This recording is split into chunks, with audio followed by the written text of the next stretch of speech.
अस्सलाम वालेकुम। Last lecture में मैंने डिस्कस किया था सूफीज़म का, कि सूफीज़म क्या है और उसका ओरिजिन क्या है। आज मैं डिस्कस करूंगी कि सूफीज़म के वो स्टेजेस क्या हैं, वो स्टेजेस जिनके ज़रिए से एक ऑर्डिनरी इंसान वो स्पिरिचुअल डेवलपमेंटल पाथ्स को फॉलो करते हुए एक सूफी सेंट बन जाता है, वो खुदा का कुर्ब हासिल कर लेता है। उसमें आपके पास पहला पाथ होता है शरिया का, जिसे एक्सोटेरिक पाथ कहते हैं। फिर होता है तरीका, जिसको एसोटेरिक पाथ कहते हैं। फिर होता है हकीका, जिसको इनर ट्रुथ कहते हैं। एंड देन मारिफा, जिसको डिवाइन नॉलेज कहते हैं। शरिया, आपको पता है कि sharia is a divine law, is a religious law, is a Islamic law और Islamic jurisprudence is revealed in Quran and Sunnah. अपनी जिंदगी को कुरान और सुन्नत के मुताबिक गुजारने का जो तरीका है वो शरिया कहलाता है। इंसान अपनी नफसानी ख्वाहिशात को खत्म कर देता है, ठीक है, इंसान की। और क्योंकि कुरान में बहुत सारी प्रोहिबिशंस हैं, सुन्नत आपको बहुत सारी जीने के तरीके सिखाती है, और बहुत सारी ऐसी चीजें जो कि ममनू कर दी गई हैं इस्लाम में।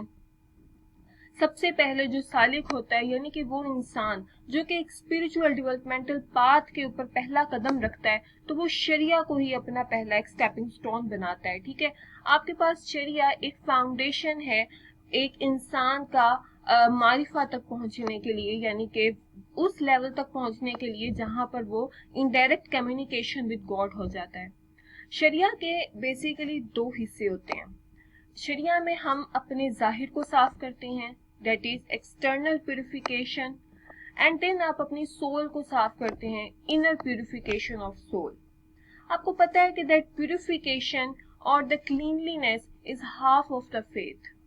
आप वसल्लम ये फरमाते हैं कि सफाई निस्फ ईमान है, यानी कि जब कोई इंसान इस बात पे अपना कदम रखता है, शरिया के ऊपर अपना कदम रखता है, वो पहला स्टेप जिसके जरिए से वो अपने जाहिर और बातिन को साफ कर लेता है, तो वो आधा ईमान अपना बचा चुका होता है, उसे महफूज कर चुका होता है। जब वो शरिया के ऊपर होता है तो स्कॉलर्स ये कहते हैं कि उसको हम मुस्लिम कहते हैं, ठीक है, यानी कि खुदा ताला के बताए हुए तरीकों पर चलना और उसके उन तरीकों पे जिसको उसने मना कर दिया है उससे बचना। तो ये पहला तरीका है शरिया का, अपनी नफसानी ख्वाहिशात को काबू में रखते हुए अपनी जिंदगी को कुरान और सुन्नत के मुताबिक ढाल देना। अब इसके बाद आपके पास एक सेकंड तरीका आता है, वो है तरीका एसोटेरिक पाथ।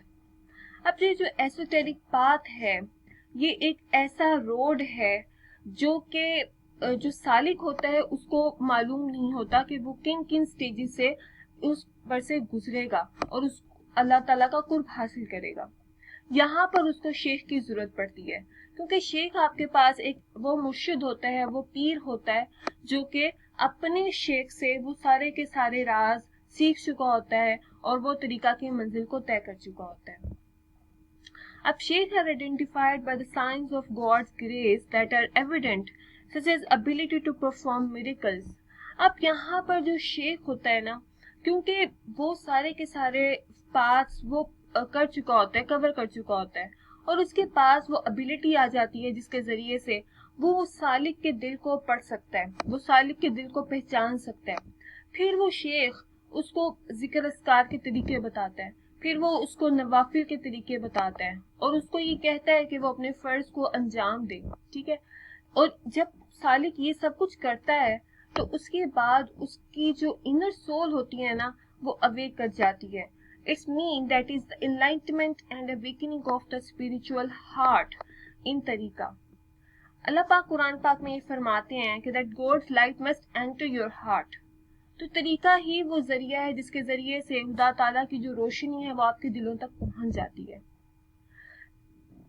तरीका में हम लोग जिक्र कल्ब से शुरू करते हैं, ठीक है, यानी कि अल्लाह ताला के जिक्र से शुरू करते हैं, जिसमें मुख्तलिफ नवाफिल भी पढ़ते हैं, और फिर दीदारे इलाही तक ये मामा जाके ये जो स्टेप है जाके खत्म हो जाता है।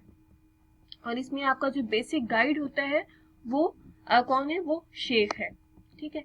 अब जो शेख है ना, ये एक लाइनेज है, एक सक्सेशन है जो कि goes back to holy prophet सल्लल्लाहु अलैहि वसल्लम, जो कि दो तरीकों से जाती है। या तो मुर्शिद का मुर्शिद और उनका मुर्शिद और उनका मुर्शिद अपने आप को रिलेट कर रहे होते हैं हजरत अली के साथ और हजरत अली से आप सल्लम के साथ, और दूसरे तरीके में वो अपने आप को रिलेट कर रहे होते हैं हजरत अबू बकर सिद्दीक के साथ और हजरत अबू बकर सिद्दीक रज़ियल्लाहु तआला अन्हा से आप सल्लम के साथ।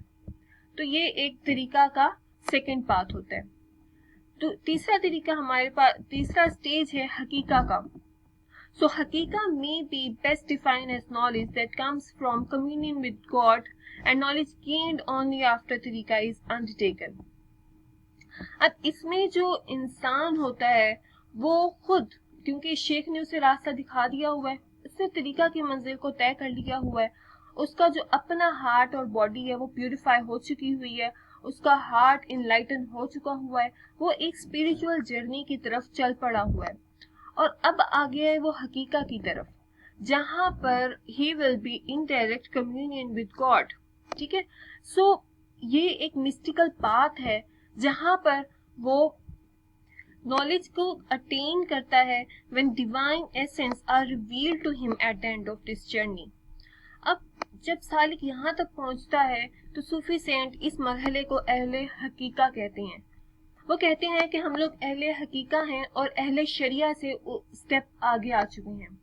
अहले हकीका से वो मुराद ये लेते हैं कि जैसे ऑर्डिनरी इंसान है वो भी बहुत सारे स्पिरिचुअल स्टेजेस को पार कर सकता है, अपनी स्पिरिचुअल डेवलपमेंट कर सकता है, लेकिन बहुत सारे लोग वो कहता है ऐसे होते हैं जो कि सिर्फ सरफेस मीनिंग देख रहे होते हैं। अगर वो वर्सेस पढ़ रहे हैं तो उनका सरफेस मीनिंग देख रहे हैं, लेकिन जो सूफी सेंट होता है और जो सालिक होता है वो असल में इतना ज्यादा नॉलेज गेन कर चुका होता है, इतना उसका एक स्पिरिचुअल पाथ होता है कि जिसके बाद वो इनर मीनिंग्स को जानने की कोशिश करता है, कुरान के इनर वर्सेस को समझने की कोशिश करता है।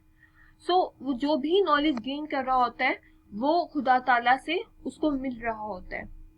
इसके बाद आती है हमारे पास divine knowledge, the mystical intuitive knowledge of spiritual truth raised through ecstatic experiences rather than revealed or gained through experiences.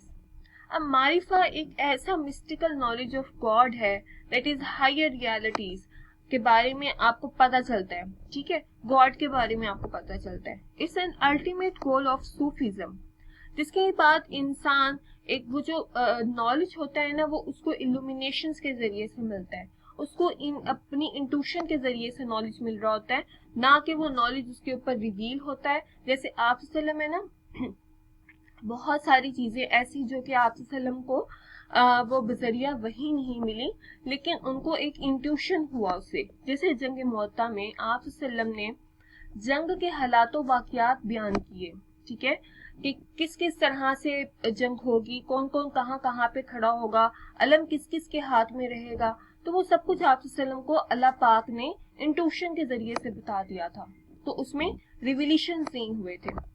इसके बाद इसके कुछ फीचर्स हैं जो कि जो रिलीजियस माइंडेड पीपल थे हु टर्न टू एसेटिसिज्म और the mysticism in protest against the growing materialism of caliphate, and then वो इंस्पायरेशन अपनी इस्लाम से डिराइव करते हैं, वो सिंपल जिंदगी गुजारते हैं, ठीक है, and instead they laid emphasis on seeking salvation through intense devotion and love for God by following his command, और उसकी commands को follow करते हैं, intense devotion and love अल्लाह पाक के लिए show करते हैं, ठीक है। The Sufis sought an interpretation of Quran on the basis of personal experiences के जरिए से interpretations करते हैं, ठीक है, वो नमाज पढ़ते हैं, वो रोजे रखते हैं, वो बहुत सारे नवाफिल अदा करते हैं, बहुत ज़्यादा जिक्र अस्कार करते हैं, जिक्र अस्कार से उनकी जो जुबान होती है वो हर वक्त तर रहती है। सूफीज़म बिल्कुल भी कास्ट सिस्टम के ऊपर यकीन नहीं रखते, वो बहुत ही एक सिंपल ज़िंदगी गुजारते हैं।